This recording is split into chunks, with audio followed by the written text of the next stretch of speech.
Welcome back, Washer Walk-Ons fans, episode 316 of one of the world's dumbest but most fun podcasts. And I'm here to talk some shit with my friends. Kluver, what do you got? Dude, I'm here in that same fashion. Texting Gimbal right now. He's got a bachelor party going down next weekend, and it'll be pretty lit. I can't hear you. It says you're unmuted, but I can't hear you. Scottsdale or Nashville? Oh, it will not be in either of those places. It will be in Minneapolis. Decent, better than Des Moines, probably. And I'm just happy to be here tonight on a Wednesday evening at 5:30 with my two crippled friends who evidently, Drake, your shoulder is, you're not going to be on the tour anytime soon. No, but also Kevin's not crippled enough to not beat the Drake Relays winner, like we said. No, he did. Oh, that's true. Yeah, I get what you're saying. He did. He slid in. Let's talk about that. Kevin actually went out and ran the 400, 2 out of 3 on this show. And I'll give it to Drake, even though I think he's going to dodge it regardless. He sprained the MCL a little bit. I did make a bet also. You did, but anybody willing to take my bet, I'll make it. Yeah. Kev, tell us about your 400. It hurt real bad. That's the first one I'd run in. Oh man, at least 2 years. Remember I was doing that one like decathlon event. I think that was the last time I ran one. Yeah, that was part of it. Yeah, but felt a lot faster, like just like running than I thought I'd be.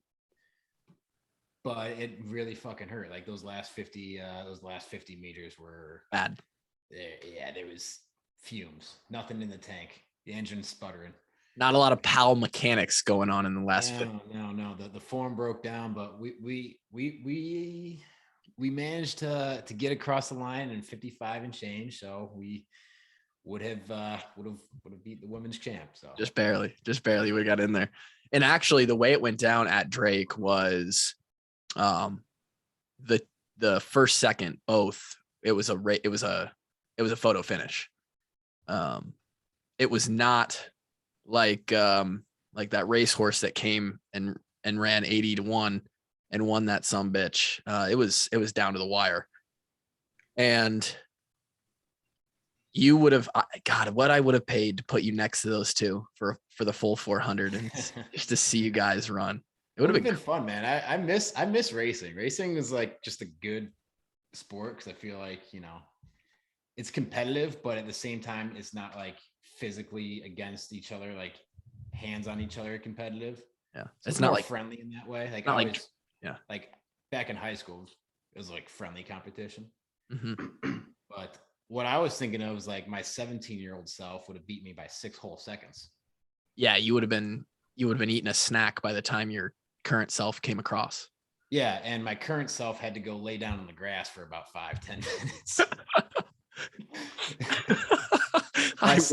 So one time I ran the 300-meter hurdles. Oh no! Which is the race before the 400. Then ran the 400. Oh, you had to run minutes in between. You had to have been trash in the 400. I was. I mean, no, I actually did. No, it goes 400 then 300. I think actually. Okay. I forget which the order is, but yeah, it goes back to back, and I was fine. But at 27, Kevin needs to take a little break in the grass and recollect his thoughts and oxygen. That's an energy. That is an energy system.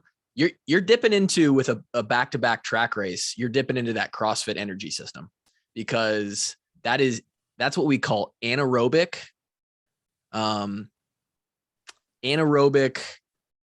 volume or anaerobic endurance, right? How long can you go in the middle energy system where it's just like, ooh, that hurts? And how quickly can you recover? Doesn't surprise me that 17-year-old Kev, who was training, recovered a little bit better than 27-year-old Kev. Yeah, but they're good training, man. I might start doing them more often, but current Kevin today. Can swim a February damn 3rd. mile. Yeah, he can. He can. Well, actually, no, he can't. 2 days ago, he could have. Today, he can't. Okay. Your boy has an appendage that is less than stellar right now. What'd you do? Something popped. You tried to fight a Kimura, didn't you? Somebody put you in a Kimura and you did an arm bar. Yep. Yeah, I tried to fight an arm bar, so he's got hold of my arm typical right white here. belt, dude. The absolute typical white belt meathead doesn't know the proper defense mechanics and holds on to it. Go ahead, Kev. Yeah, exactly. That's what I'm doing. I'm like, trying to muscle the shit out of this thing so he can't rip my arm and extend it and tap me. And like just like you said, I'm trying to muscle fuck the thing and just be stronger than the guy. And all that tension's going right through my shoulder, and all of a sudden just pops and bad. So I can't lift my arm above my head right now. I'm getting an MRI on Friday, and we'll see how bad it is. Like, I texted one of my surgeon buddies right away. He's like, hey, what you got going on today? I might need to come see you. Oh my goodness. Yeah. Kevy. Okay, Yeah, so we're not gonna be doing too much jujitsu in the next few months at least. Or shoulder pressing or anything. Or anything, man. You can't run, you can't sprint, you can't swim. It's gonna be and remind the people you tore your labrum in your shoulder, correct? Yeah, same shoulder. Oh no. You think it's torn, or do you dislocated it and it came back in, or what? No, it wasn't dislocated. It's something in the pec. It's either the muscle or the tendon. Drake is hurting right now. Yeah, so I think I still have some tendon left. I can feel it. My surgeon buddy thinks it's probably a partial tear. So it's, we'll see what the MRI says, but I'm hoping it's something I can rehab through. I'm going to say is a 50-50 chance I need surgery. Oh, no. And then once you rehab and decide you want to come back to jiu-jitsu, your old pal Drake is going to teach you a little something called the hitchhiker, and you'll never have this problem again. So here's the thing, man, is, you got me interested in jiu-jitsu, right? And yeah, I went into it as like saying to myself in my head, I'm just going to go in, check it out, have fun, get better, learn some shit. I'm never going to compete, right? And then he got. So there's no point in me getting hurt over this shit. So I'm going to, anytime I feel like I'm about to get beat, I'll just tap early. That's my mindset going into it. 4 months later, I'm a dumbass thinking I know what I'm doing. I'm strong. I'm starting to get a hang of this a little bit. Let me see if I can't fight this one. And my dumbass, stubborn, competitive self got me into a little trouble. So, hey, a little competitive spirit will get you in trouble sometimes. It does. I'll tell you what. I hate to laugh at your pain, pal, but this is the prototypical white belt story right here. The didn't tap fast enough story. I mean, I wasn't in the position to tap, right? It's because he didn't have my arm verbal extended yet. Verbal. They always teach us to tap verbally, because when you learn leg locks, you're never going to want to release your defense to tap, because as soon as you release your defense. No. What I'm saying is, like, he didn't have my arm extended yet. So like, right. But if you're feeling all that pressure, like, it's still a submission. He could have had a bicep slicer. So it's not the jiu-jitsu move that made it pop. It's just like the same if I was going down with a heavy bicep, with a heavy bench press, It was like the actual force through it. But you couldn't feel it coming on? No. It just happened. Just went. Oh, well, see, I thought you were feeling it. No. So it wasn't like he had me in the position and I'm like fighting it there. He's getting me there. My arm's like slowly coming out and I'm still fighting it, trying not to get my arm extended into the arm bar. And at that point, everything in my shoulder just went. So it's like basically like you're doing a heavy ass bench press and you're lowering it. You're trying to go back up and then whoop. Drake, would you know what that feels like? Not exactly, because I did press mine up, but kinda. Yeah, and it wasn't that heavy either. Yeah, so I've pulled a pec before, and this is not that. So Okay. I was talking to Josie yesterday because he tore his pec, obviously, and You sure did. I was asking him what he felt. Josie's pec tear was worse than mine too. His was all the way tendon. Mine was in the tendon muscle junction. So what Josie described and what I'm feeling are pretty similar. So yikes. Yeah. I got a little black and blue going on in my bicep area right now. So wow. Lucky for Josie, they build him strong up there in Decorah. You know, there's something in the water, and he's in the league, and so he's probably going to be all right. Kevin, unsure. We'll find out, right? All to say that neither of you are going to find yourself on the PGA Tour anytime soon. Right before this podcast, Drake was golfing. The plan was that we were going to have this thing recorded later on tonight because Drake was going to golf 18. Guy couldn't make it through. So we're here. Let's be really honest. I can't make it through 9. Okay. I started on 2 because I had to pick up TJ from the parking lot. And then we met the guys on 2 because we had already teed off. So by the time we got to 5, my swing had pretty well fallen apart. I was ready to go home and ice my shoulder. Wow. It's not good, mate. Yeah. Pretty confident I have a rotator cuff tear. So you're both torn up in the shoulder. To go along with a potential labrum tear too, because the shoulder, when I move it, rotate it inside the socket, it grinds horrendously. Yeah. Well, I will hold it down for this podcast with the shoulder health and mobility. Mine is good. Some would say great. Shoulders are healthy. In fact, I did overhead lunges today. So hold it down for y'all. One quick funny story about running in the 400 and Kevin feeling like shit. Kevin, you tasted blood. Like had that metal copper penny taste in your mouth after your bout of exercise, which never happened to me before. Yeah. The best way, and I don't know if I'd recommend doing this, but the best way that I've found, if you really want to experience that level of output, would be to hop on an air bike and do intervals and do it with the intention of like, you're okay with dying, right? You get on there and you're just like, I'm gonna find a pace that's hard to hit or a calorie number in 20 seconds that's hard to hit and repeat that with like 30 seconds to a minute rest in between and just do it until you feel like you're going to die. It won't take very long. That will elicit some of that similar response. I think what's happening, Kevin, I know you searched it, is when you push yourself that hard aerobically or anaerobically, combination of the two always, I think small blood vessels like the alveoli pop in your lungs or they break a little bit.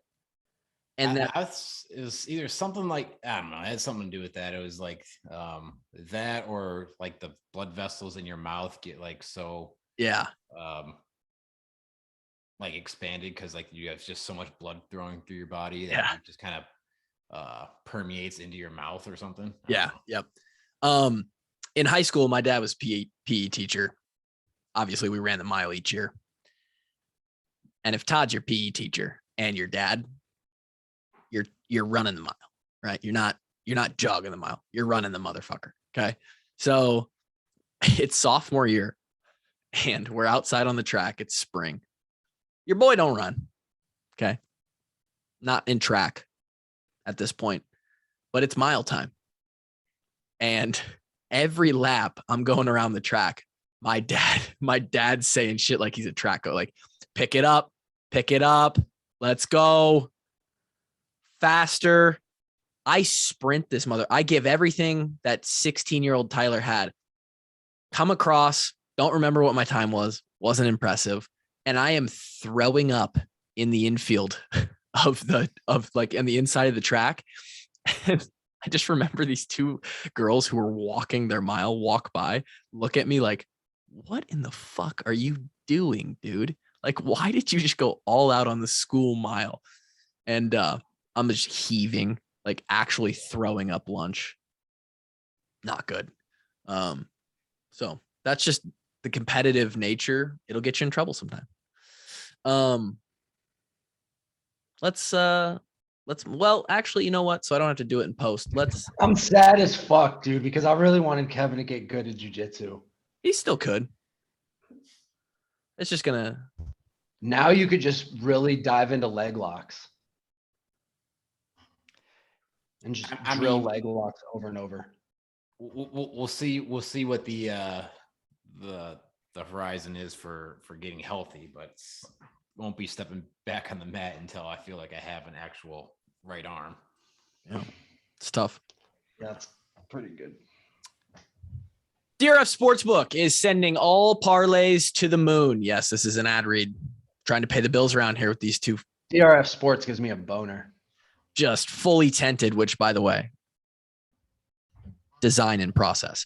To the moon, like Elon Musk, baby. Start cashing in with DRF Sportsbook's 22% profit boost for all MLB, NBA, and NHL parlays. The MLB season is here, along with the NBA playoffs and the start of the NHL Stanley Cup playoffs. So to celebrate, DRF Sportsbook wants to boost your profits. Head on over to DRF Sportsbook now to start betting and to get fully tented. Tonight on the show, we have no guests. We had two good guests in a row. Someone on Facebook was like, damn, these last two episodes have been great. You got a streak going. And I said, hey, don't worry. We'll ruin that real quick. You can count on us. But we are going to touch on NIL. And not like a Sandusky touch, but like we're going to cross the subject. I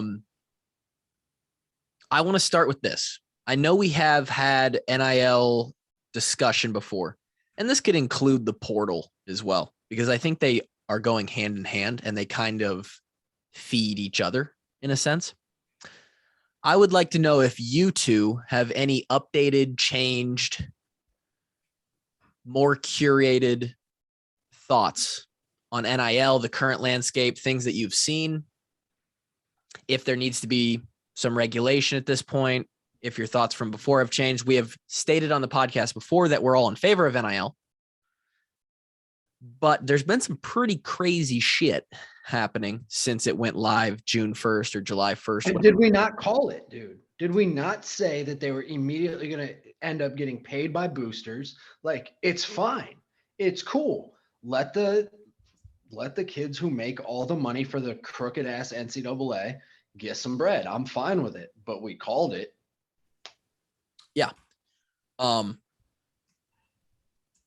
say this as a preface. I think for me, and I think that I said this when we had the conversation before, we're not even a year in, right? Things happen fast. There can be 10 NIL articles that you read in one day or one weekend or 1 week that make it seem like, we've been in this shit for longer than we have been. But there was always going to be an adjustment period. And actually, J-Bo said something in the podcast with him the other day that echoed what I saw online from somebody, don't remember who, that the NCAA had years to do something about this or to bring us closer to a set standard of rules and regulations and how to go about this. They never did anything. They let it get to the breaking point and then said, okay, fuck it then. You guys go ahead and make your NIL money. We're just going to sit back and keep playing pinball in the office.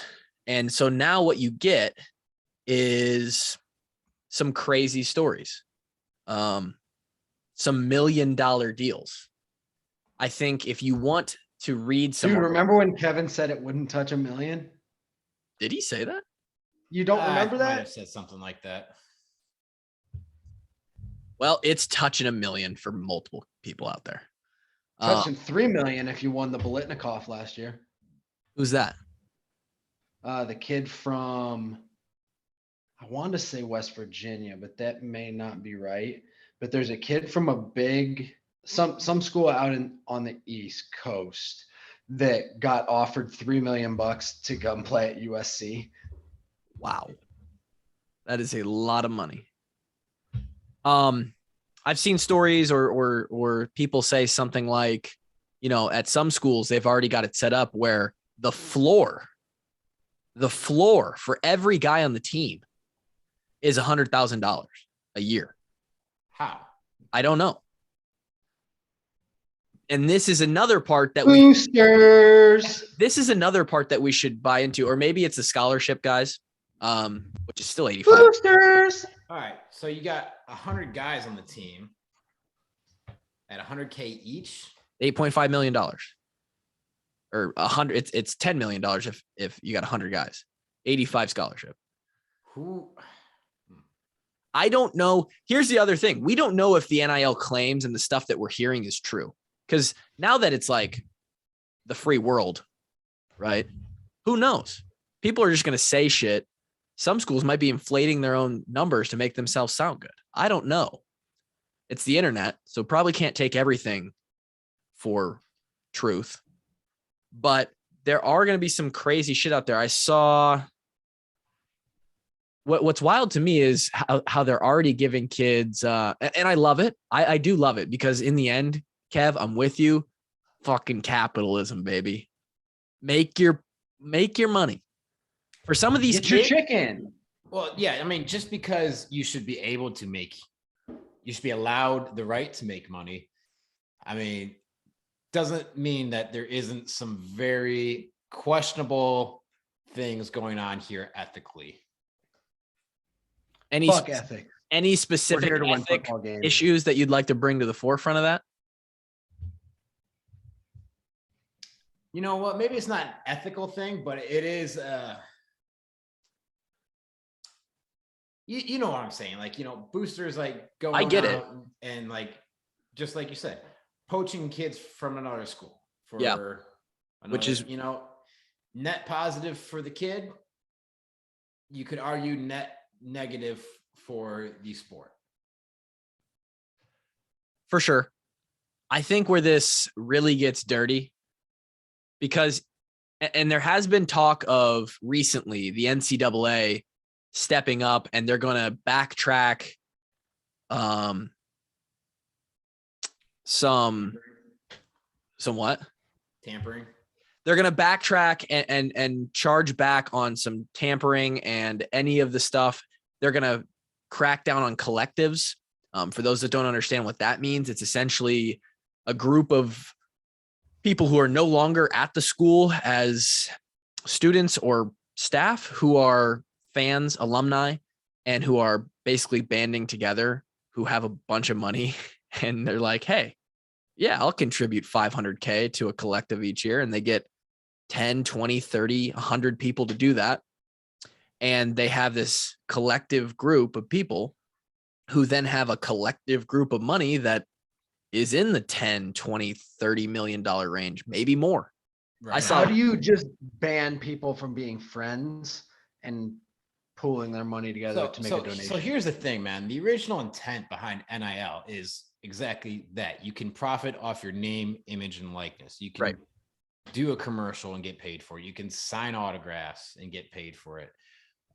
You have the basic rights of an American adult, is like you can go make money off your own labor. The unintended thing that has now come from that is people are just giving kids money. Yeah.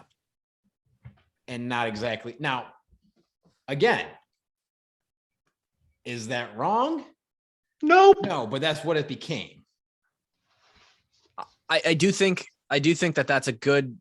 So now it's become to the point is, okay, who can guarantee, like Kluver's describing in these like collectives, who can guarantee me the most money because they have these networks and systems that, you know, doesn't matter what I do. But here's the thing. There's I been get no paid. parity in college football anyways. And there's been hardly any parity amongst conferences anyways. So I don't really care that the best teams are still going to be the best teams just because they're paying the most money, as long as the guys on our team can also make money. Yeah. I want to read something quickly, and this talks about collectives. This again, Ross Dellinger on Twitter is a good follow for this. He's got a lot of NIL articles that he retweets. He keeps up in the space. And he's got some he's deep into it. This is from one of his articles. NIL has quickly evolved from its original intent of star athletes sponsoring a local business to crowdfunding models doing out 4- and 5-figure payments for appearances. When the first NIL legislation was passed in a handful of states last summer, there were mega deals mostly reserved for the nation's top athletes and social media stars. Now it has quickly escalated into bidding wars for elite football and men's basketball players. Burnt Ends, a group of fans with a mission of distributing $70,000 each year to Texas tight ends, roughly $10,000 a player, represents how many collectives began. Mom and pop startups pooling money from a legion of online fans who receive exclusive access to players, such as appearances, podcasts, private events, in exchange for donations. At Texas and other Dude, Burnt Ends is amazing. That's pretty good. First of all, burnt ends are unbelievable. Second of all, Texas is known for its barbecue. Facts. And third of all, tight ends. I mean, come on. Let them have their money simply because burnt ends deserves it. Well, in that example, I don't hate it. It's 10 grand, right? It's 10 grand each guy.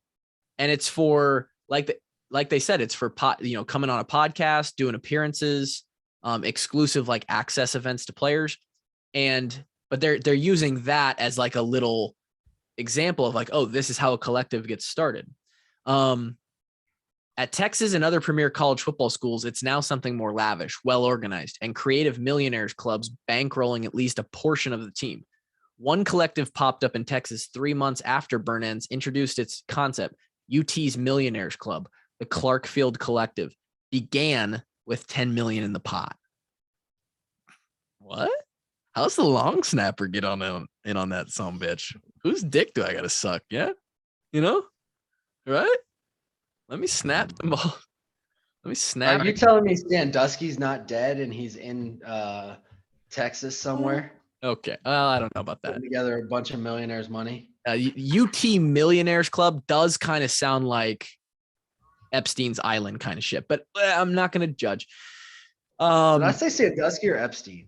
You said Sandusky. I meant Epstein, but Okay. They're both the same type of dude. Right. They would both be in on a collective for sure. According to sources who have examined player contracts and with knowledge of the recruiting landscape, collectives at elite Power 5 programs are developing a baseline of planning to pay each current player or prospect a standard salary. Based on what we are hearing, 50 to 100 grand a year seems to be the average rate. Woo-hoo-hoo-hoo. And this is on top of scholarship checks too. Oh, which why would it damage with that? Fuck a scholarship check at this point. Who gives a shit? I mean, so no, what I'm saying is like all your basic costs are covered by that scholarship check. Right. This is just all money going in the bank. This is funny money. This is fun money. This is spending money. There's gonna what you with it what you want money. Like we could This is you can go if you wanted to rent the nicest apartment in town money and still have club money every night money. Dude, that's parking lot looking like an MLB clubhouse money. Yeah. I mean, yeah, to put it in perspective, people, our scholarship checks were just shy of $2,000 a month. At the end, yeah, it was like 15 or 1600 when we were younger. Right. Pretty sweet. Well, I wouldn't know, but yeah. Sorry guys, I was on fucking scholarship for 2 years, so and that was still enough to have a little walking around money at the end of every month. If you're smart, absolutely.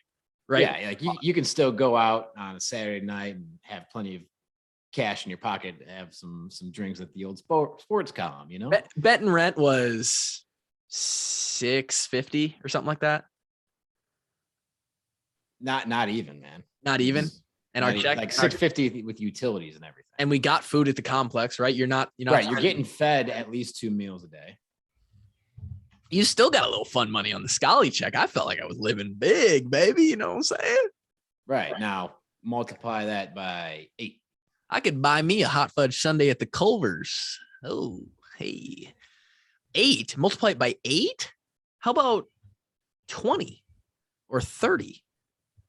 No, 8 a month. Oh, okay. Yeah. 50 to 100 grand a year seems to be the average rate, says Peter Schontel, CEO of Athliance, an NIL management and compliance software company that works with college athletic programs and collectives. The in-your-face inducements are only really starting to happen now. It's being done in the open. The numbers are startling. Open Doors, which for those listening is a company that is, I believe it's basically a marketplace where you can put up your profile as an athlete and it kind of matches you with companies who are then looking to do an NIL deal. It's actually one of the cleaner companies out there, I believe. They are the largest NIL platform in the space, manages 12 collectives that have already raised nearly 50 million combined. When was this article put out? This article came out on May 2nd. So this was a little over a week ago. 50 million combined.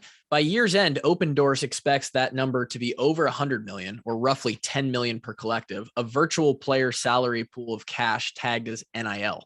Open Doors CEO Blake Lawrence believes that more than 500 million could be raised in player NIL funds among the 65 Power 5 collectives in the next year. So here's my question is, where was this money before? Because I have an answer. Obviously there's some people donating to the program for like buildings, and like some people donate towards the head coach's salary and stuff. But not, there was not this money. I think there's some new money, right? And I think 2, is this thing gonna last? Like, are people gonna be shelling out this money indefinitely? That is where I believe this falls apart on the longevity basis, right? And I'll speak on that in a second. Is there anything cool left? A collective in Oklahoma guarantees to pay $50,000 to each Sooner football player and has a familiar face leading the effort. Barry Switzer. Yeah, maybe I'll pull some more numbers from that in a second. Kev, to answer that question, the first part of your question, I think that NIL is exciting and new.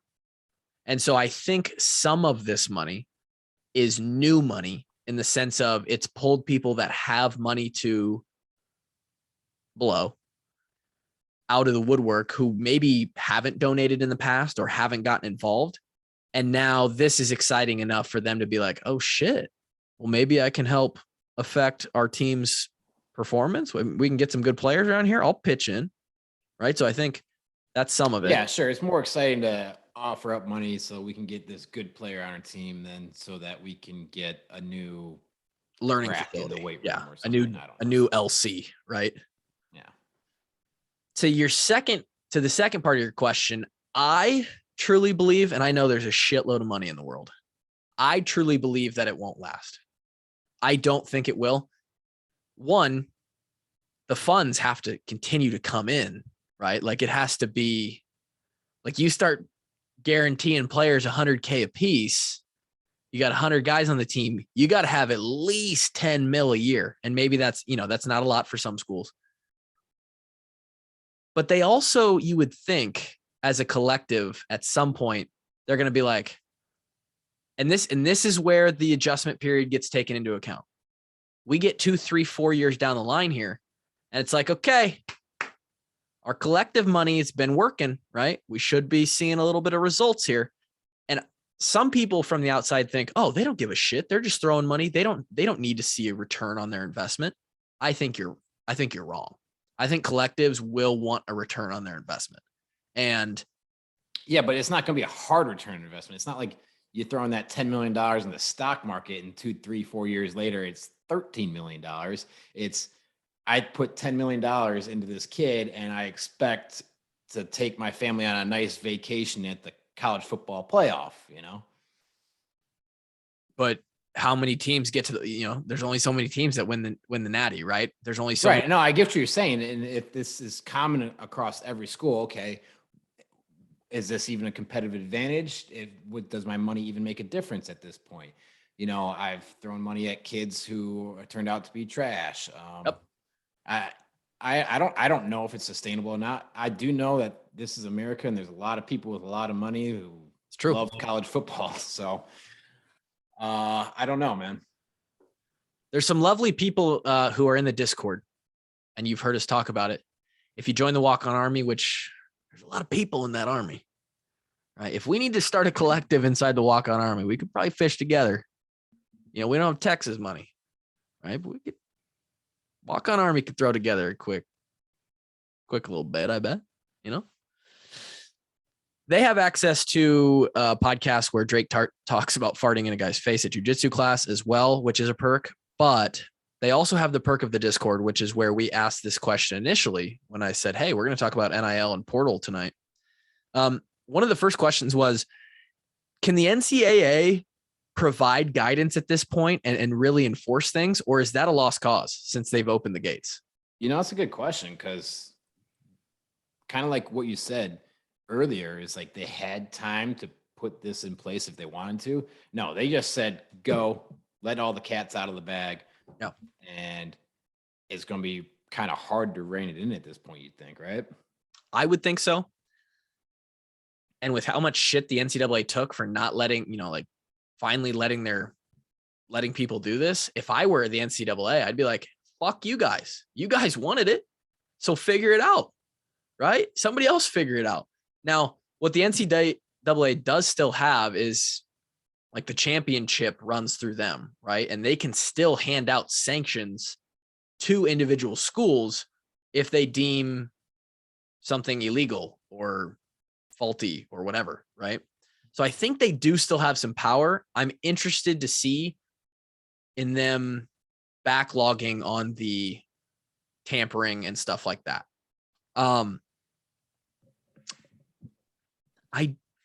I don't know. Drake, any thoughts on that? I like these kids getting the money, dude. I fucking hate the NCAA. So anything that makes the NCAA look like a complete bunch of jackasses that they are, I'm all for. Okay, Drake watching the world burn as usual. And it's nothing to surprise them. Courtney asks, obviously there are many differences between basketball and football, but it seems like a decent number of basketball players go to the portal, but end up staying at their school, while that doesn't happen with football players. What's the reason behind that? And how does the team feel when someone that enters the portal then decides to stay? That's kind of off topic. We don't have to answer that one. Because football coaches and players are vindictive as hell. I don't think we didn't ever have that happen where someone entered the portal and stayed. But as soon as they would have, we would have been talking the most shit and would have just been like, fuck them forever. Yeah, I can't imagine it being that'd be weird, man. That'd be weird. I don't know how that go over. Be interesting to find out. Good question. I don't think it would always be that way. I do think there is some cases. Shudak was in the portal in Keith's year. He stayed, ended up being a success. Everyone loves Shooty, and we love Shooty forever. Yeah. People were talking about Arlen Bruce and Spencer in the Discord having Estella's money. Like they basically give them $1,000 free each month of food, I guess, or something like that. Oh my God, that's incredible. Fuck. I tell you right now, man, I would max that out every month. Well, someone did the math and was asked if 1 is a snack and 2 is a meal, what's 3? Drake responded, 3 is egregious misbehavior. 3 is you need to call the plumber. Exactly, dude. Yeah. That's egregious. Yeah. Did you like that response? I felt like that was pretty. That was a good one. It was pretty damn good. One of the main questions that's come from the Twitter side of me asking this is, can Iowa now compete? What does this mean for a school like Iowa or Iowa State? Will this affect because Iowa isn't going to have Texas money. Iowa isn't going to have SEC money. We'll call it that, right? What do you think this does for Iowa? And I have an opinion on that. Maybe you guys can talk first. Our boy B. Snides even responded first today and said, where will NIL be at this time next year would be my question. Any clarifications you can make for me would be great. I cannot predict the future, and Snides, you know I'm dumber than you. So next. Yeah, I honestly had no idea where it's going. I something's like it's just complete Wild West territory right now. Something's going to change. I don't know what, but it's. I think you guys are probably right about someday the money just isn't going to be the same. I don't think it Like will. it's there now because it's the hot thing. Yep. And there's people who want to have their name out there and be known as like the huge donors, but it may not last. But I don't know, man. There is just such a stupid amount of money amongst college football fans. Like everybody loves college football to some capacity, and there are some unbelievably rich people out there. So yeah, there may be here's enough the money. other thing, if you think about it financially, is you donate to the school, that's a tax write-off. I don't know if I'm sure those rich bastards have some way of figuring out the tax implications. They always do. Write it off as They have the government in business their expense pocket or something like that. That's probably actually what they do. It would be, it would be business expense. Yeah, they'd find a way to make it. Yeah. Remember, Bill Clinton was on Epstein's jet for 27 flights. Yeah, because Rich people have the government in their pocket. And you know what, Kevin? They're the ones. Epstein and Clinton, they fucking invented NIL. That's who they were. No. I'm just reminding you that rich people have the government in their pocket. There is some truth to that, probably, I would imagine. I'm sorry, Kluver. What was the first part of that question you asked? Oh, can Iowa compete? Yeah. Like, what does it do to a school like Iowa? I don't know if we can answer that. I think that's a 5-year question. All I know is at the end of the day, you still got to lace them up and put on the pads and play the game. And that's what gives me faith in schools like Iowa. I don't know about Iowa State. And this may change when KF is gone in 2029, because if he extends past that contract that he just re-signed for, then that guy is coaching until he actually dies on the field, which would be absolutely legendary from the man. Also, somebody said the KF, oh, shit, okay, is now real because of Drake's story of farting in that guy's mouth on the mat. And that's the contract. Man. So you got to think. I mean, Iowa's been doing better recruiting and as of recently. Been doing great. But historically, average. Slightly above average. Probably, yeah. The development is where we win. Which, if you also think about how much money our boosters can probably bring in, probably also slightly above average, I'd say. I would say right where, yeah, maybe middle of the road. So, I mean, at the end of the day, there's only so many kids out there, right? And there's only so many players. Only so many of them can go to the schools that are offering this shit ton of money. So I'd imagine like the amount of talent Iowa brings in stays roughly the same. And so then you rely on. So then it comes back to development. Which I was pretty. Can you develop your players? Can you find under-recruited players? Yeah, and then, here's another question. Are there kids out there that won't be chasing the money? I don't know. I love that you bring that up, because I wanted to mention this. With this NIL stuff, we are automatically jumping to worst case scenario in our head, which is that is just a bidding process for each kid. Right. Now we're just assuming that every kid only cares about money now. Like, that's not true. That's just not true. Yeah, like some kids still want to stay in the hometown and play in front of their family and friends, at the dream school that they grew up watching. Right. Right. So, and some kids know that they're just so goddamn talented. They're going to go to the NFL either way. They want to go play for their dream school. Arguably Tristan Wirfs, fucking Linderbaum, like those guys. Travis Hunter went and played at Jackson State for Deion Sanders. True. He was the number one recruit in the whole country. True. Like kids also reportedly getting $1 million NIL deal. Yeah. getting on asterisk next to that one. But there's going to be other factors that influence these kids' decisions. And like you said, Kev, there's only so many good players, right? Like there's this bell curve of teams who are super elite, have all the good recruits. Eventually, there's not any more 5 stars, right? The amount of money being given out does not increase the amount of 5 and 4-star players that come out of a recruiting class every single year. It doesn't increase high school talent. So the distribution is probably just going to look the same. Like more or less. Yeah.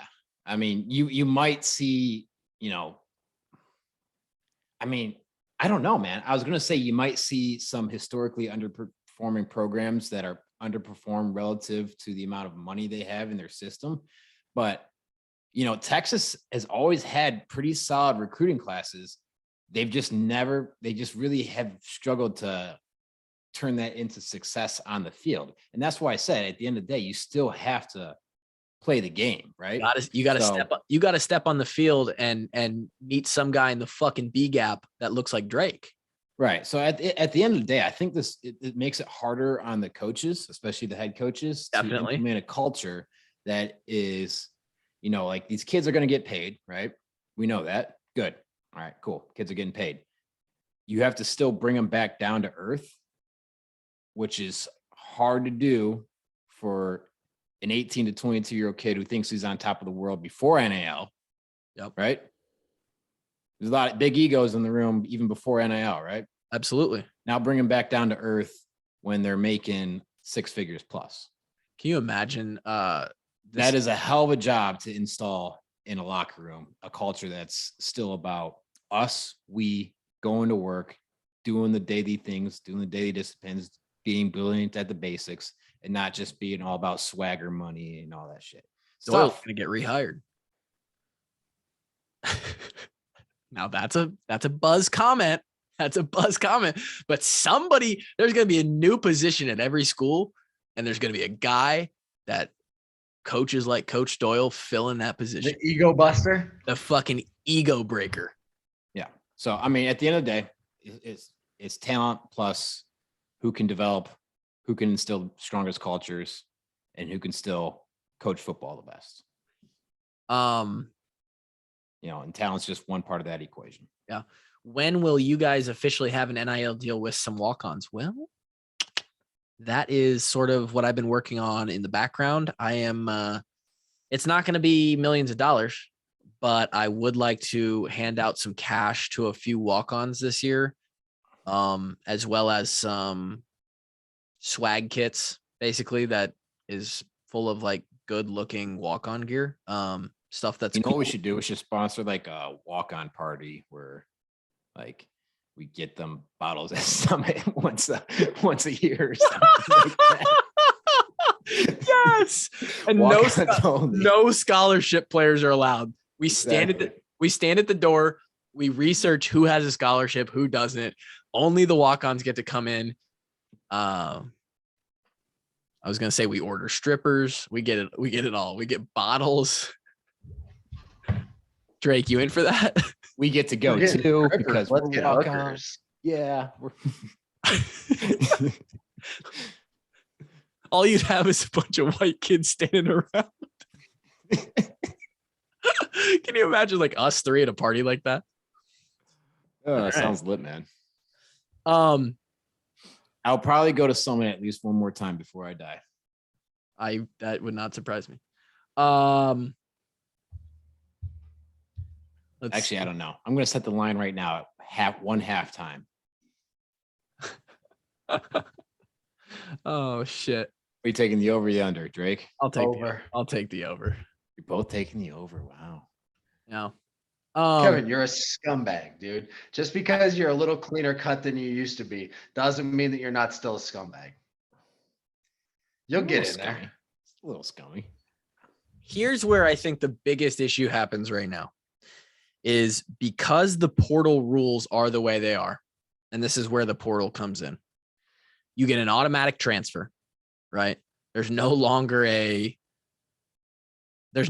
sit out year, which matters because guys, like we just talked about, do still care about getting on the field At some point, the value of you as a football player, like that is why you're in the position to make this money. So you have to play football and produce at some point if you want this to continue at least. And right now, it looks pretty dirty in the portal when kids are entering the portal and then all of a sudden they announce a transfer a week later. And oh, by the way, they've got a sick NIL deal to go with it. Here's my question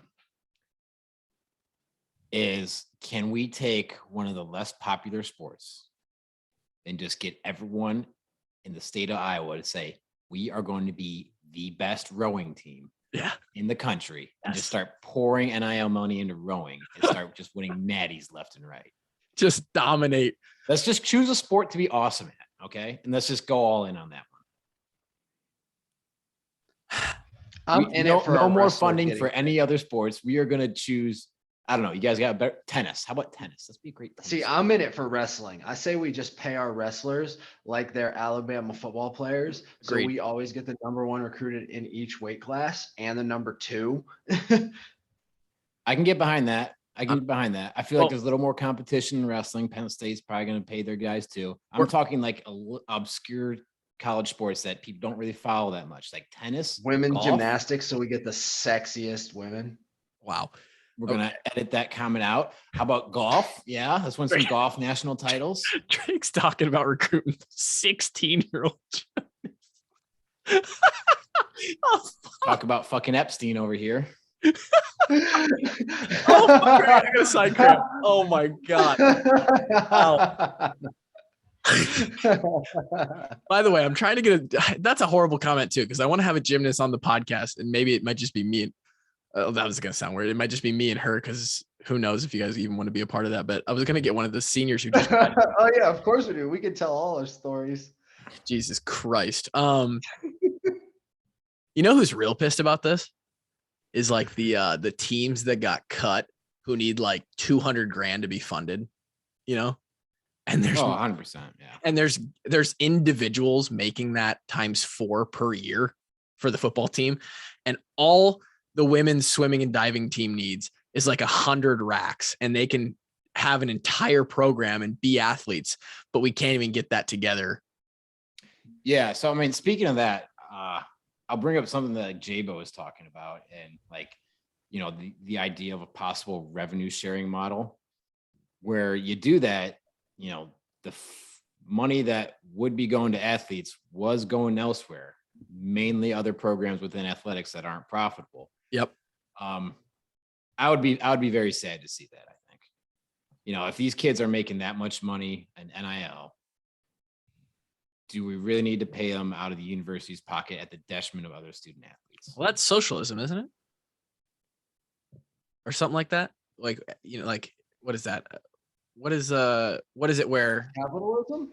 No, it's not. Well, I mean, no, it's everybody makes a certain amount, and then everybody amount, and nobody's better than anybody else. That would be socialism.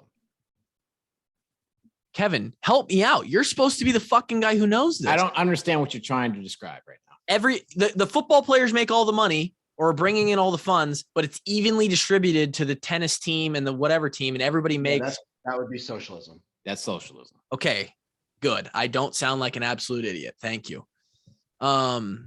We probably don't want that, you know? Well, that's what it is right now. I mean, I'm just saying the football players getting taken care of now. Do we need to take care of them more and say bye-bye to all the non-profitable programs? Oh, no. That's a bad idea. I think that's a bad idea. Right. I mean, yeah.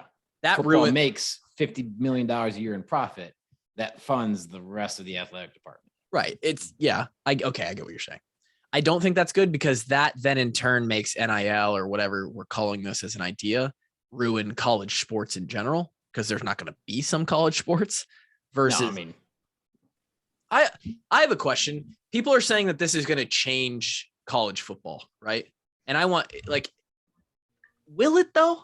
Like when they, I'd argue college football has already dramatically changed in the last 5 years with the transfer portal, no more sitting out a year, and now you add this. It's definitely not the same college football 5 years ago, even like definitely not 10 years ago. I understand what you're saying. Basically like getting traded in the NFL. I understand. Where I'm coming from is when you sit your ass in Kinnick Stadium on a Saturday, are you thinking about the NIL deals or are you just enjoying a football game? It looks the same, right? There's going to be guys competing to win. They're still playing the game of football on the field. It's still the same game of football. It's going to be awesome to sit down and take your kid to a game or go to your 48th game in Kinnick. But you can't tell me it's not just a little different. You can't tell me that. For some people it might be, but like, I don't think for me it is. I don't know. I don't know. You're still going to can't tell me that, okay, like it's going to be a little bit different. Say, all right, we got this stud guy for his senior season and we paid him a bunch of money to come here at Iowa. And he comes and plays 7 games in Kinnick, gets his senior day. You can't tell me that senior day, cheering for that guy is going to be the same as cheering for a guy, hometown Iowa Hawkeye, been here 5 years, 4-year starter. I see what you're saying there. I could also see like, we scrap every penny in Iowa City and Johnson County together and we pay some big time dude who comes in and is actually like a good quarterback. And all year, every time he throws a touchdown pass, you're like, God damn it. Thank the Lord for NIL. We paid this motherfucker to come save our program. We're a national contender, baby. And that's the only thought you have every time we score a touchdown. I could see it, but I don't know. I don't know if it's that serious. Here's my final question. I mean, I think it's a part of the thing is like, before it was strictly amateurs, you're a step away from the big leagues, but technically amateurs. Right. And you could see them as kids, right? Hard to see them as kids when they're making this kind of money. Because then it is professional sports, right? Yes, but no, because this money cannot be at its root about your performance on the field. But it is. It is. Or everyone knows it is. Or is it though? Like is Estella's why are the best players getting paid the most money then? Is Estella's going to drop their $1K to Spencer each month if he throws 2 picks in the first game? Like probably not.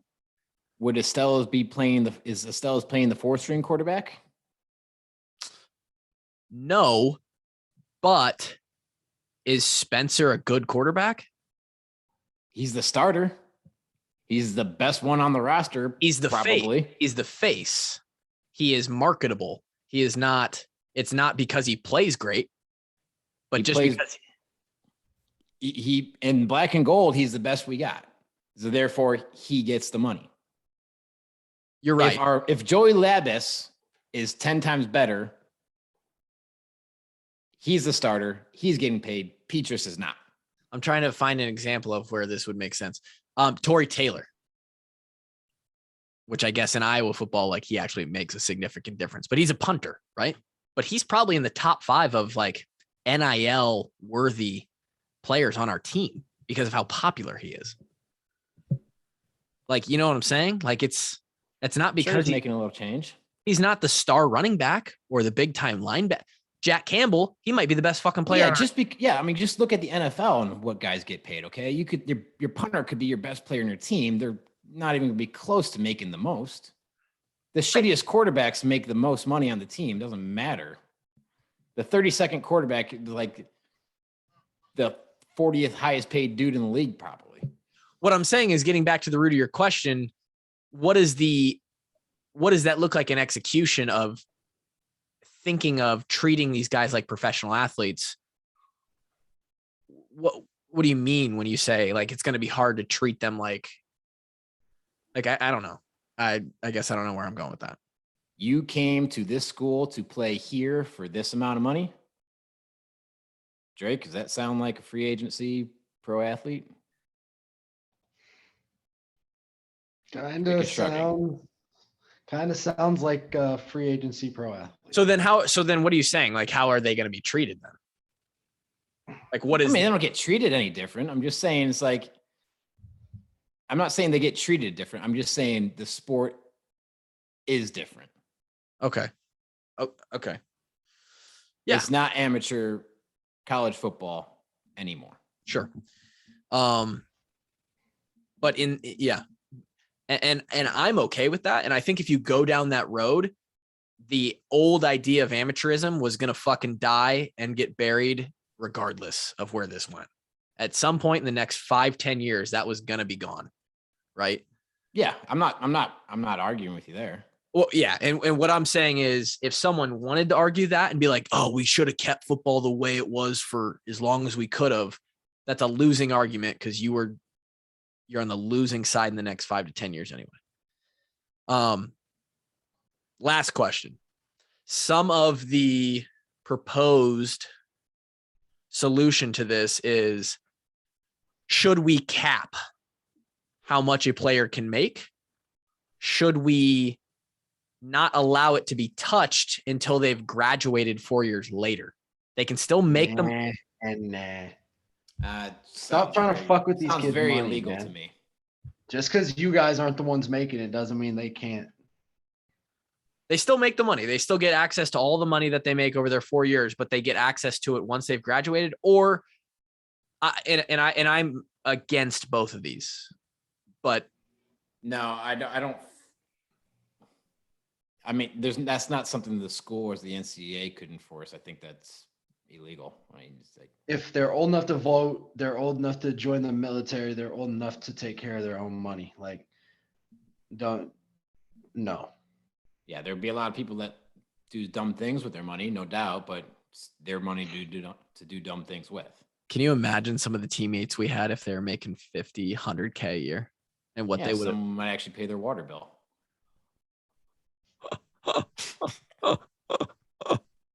Oh shit.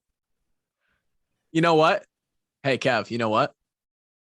They wouldn't. Yeah, they would. Come on. No.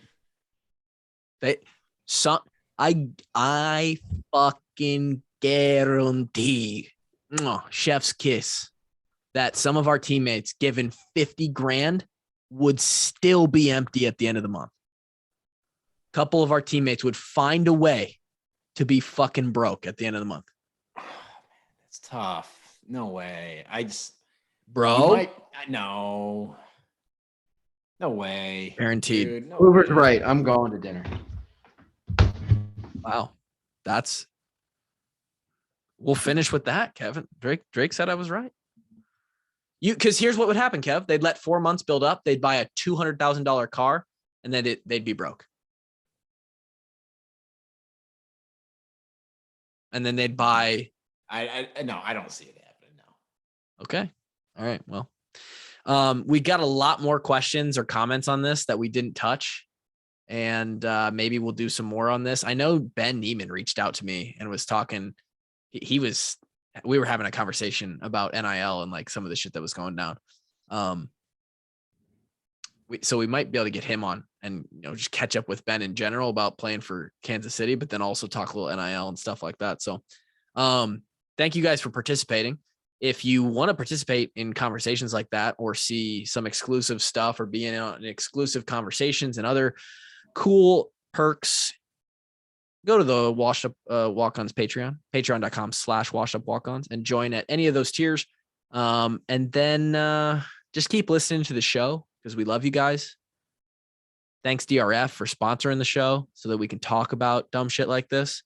And that's about it. 316 episodes deep. Y'all continue to come back. We love you. We'll talk to you next time. Peace.